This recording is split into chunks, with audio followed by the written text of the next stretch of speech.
Outra coisa também é a questão de tamanho e cultura do mercado local. Talvez se tivesse sido em São Paulo, a história certamente seria diferente. Mas a gente tem aquele famosa maldição do Mampituba, né? Do Mampituba para baixo tudo é diferente do resto do Brasil, inclusive essa questão de cultura do mercado e compra por internet. Outro ponto de bastante preocupação para mim é a questão do mix de produtos. Por que eu digo isso? Esse era o meu mix de produtos. Só que, veja bem, os pães eram em 3 tamanhos. O que eram os fruit pies? Fruit pies eram aquelas tortas de frutas que os americanos gostam. É torta de maçã, aquela que aparece nos gibis, né? E os croissants em 2 tamanhos. Então, se somar isso aqui tudo, vai dar quase 70 produtos. Agora, imagina manter estoque disso tudo congelado. Por isso que eu falei que é preocupante essa questão. Bom, e aí, o que a gente faz? Voltando para a linha de tempo, então. A gente viu que acendeu a luz amarela, aí conversando com uma amiga minha, ela perguntou assim, Tchê, por que tu não tenta fazer pão sem glúten? Aí, o que eu fiz? Fui pesquisar pão sem glúten. Na internet tu encontra de tudo, né? E aí eu peguei, comecei a catar receita de pão sem glúten e comecei a testar. Não sei se vocês têm experiência em fazer pão sem glúten, né? Mas se quem tem experiência sabe que é de chorar. Por quê? Porque... Mas assim, ó, o que acontece? A internet é assim, ó, os caras vão lá, botam umas fotos bonitas de pão com farinha de trigo e dizem que a receita é aquilo ali. Mentira! A gente faz a massa, parece massa de panqueca. Horrível. Então, o que aconteceu? Aí eu me frustrei um pouco, não, mas não pode ser tão complicado, vamos desenvolver alguma coisa. Se vocês observarem o pão sem glúten, geralmente ele é pão de forma. Por que pão de forma? Porque, como eu falei, como é uma massa líquida, tu faz ela até na batedeira, despeja na forma e bota no forno. Tá? E o pão artesanal, que a gente compra por aí, não, ele é uma massa modelada, ele é uma massa que tem consistência, ou seja, é bem diferente. Então, eu pensei o seguinte, tá, eu tenho que fugir do lugar comum, eu preciso criar pães diferentes daquilo que todo mundo faz, que é o pão de forma fatiado, sem glúten. Aí, então, eu comecei a pesquisar, o que tem? Ah, o mercado é carente em pão de hambúrguer.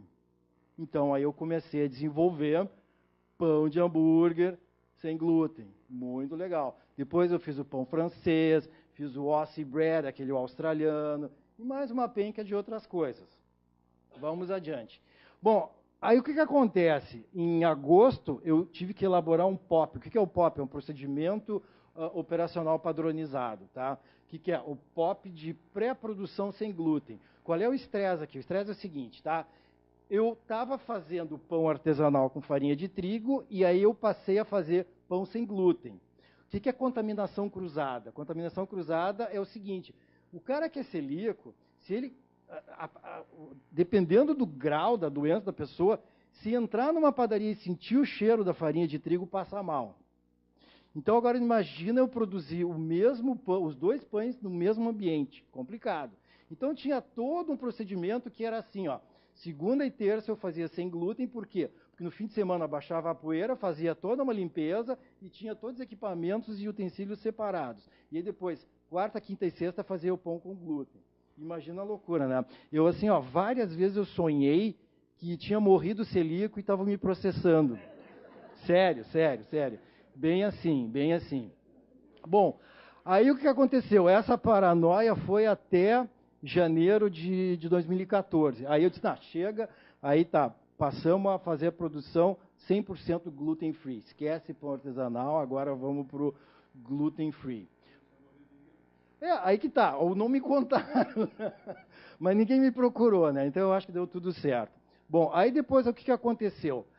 Eu descobri que precisava ter uma vida útil maior nos produtos, então eu precisava embalar os pães no que se chama de atmosfera modificada, que é aquele saquinho que tu tira o ar, injeta um gás inerte para durar mais tempo. Aí eu fui ver o preço de uma seladora, meu Deus, elas começavam assim na faixa de 11 mil reais. Pá, complicado, né? Por que não fazer uma então, né? Aí eu comecei a fazer um projeto e fiz uma seladora de atmosfera modificada, que era um protótipo, não é uma máquina que dá para vender, mas eu fiz uma seladora que atendeu as minhas necessidades durante muitos anos por menos de R$ 1.000, para vocês terem uma ideia. Então, ou seja, consegui economizar uma bela de uma grana aí. Mas aí que está o prazer da coisa. Aí é que está o prazer, sabe? Me divertia, me lembrava a época de automação, né? Exatamente, né? Bom, aí tá. Aí, em outubro, eu comecei a elaborar um business plan para expansão dos negócios. Tipo, agora vamos montar uma fábrica maior, aquele negócio todo, vamos começar a crescer. Depois de novembro a março, a gente começou uma fase de pesquisa e desenvolvimento para aumentar o shelf life, ou seja, a vida útil do produto. Por quê? Porque para vender em mercados mais distantes, o pão tem que durar mais.